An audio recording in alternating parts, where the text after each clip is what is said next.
ఇదిగో ఇవన్నీ మా పొలాలు. అగో ఆ మర్రి చెట్టు ఒకప్పుడు పెద్ద మర్రి చెట్టు పడిపోయింది.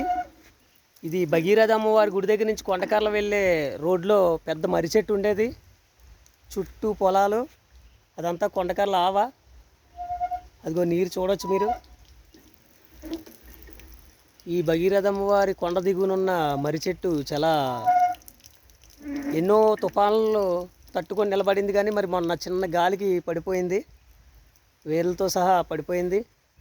ఇగో మా ప్రీతం బాబు గారు ఇక్కడే ఉన్నారు. ప్రకృతి సహజ సిద్ధంగా వచ్చిన ఈ బొప్పాయి చెట్లు ఇక్కడ నాటాయి.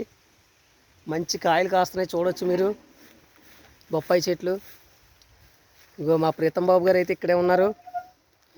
మా ప్రీతం బాబు గారు కొండకర్ల ఆవా పరిసర ప్రాంతాల్లో సుడిగాలి పర్యటన కోసం వచ్చారు.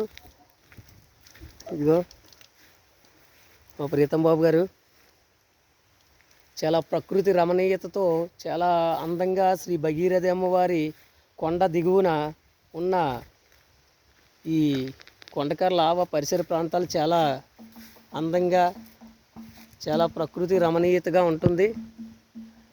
ఇంకో చూడండి, చూడొచ్చు ఇక్కడ పొలాల్లో నీరు ఎలా పారుతుందో. అక్కడికి వెళ్దామంటే చాలా బురదగా ఉంది మా ముందుని.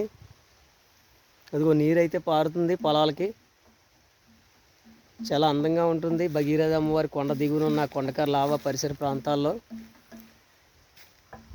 మా ప్రీతం బాబు గారు చూడొచ్చు మీరు. ప్రీతం బాబు ఇటువైపు చూడు, హాయ్ చెప్పు.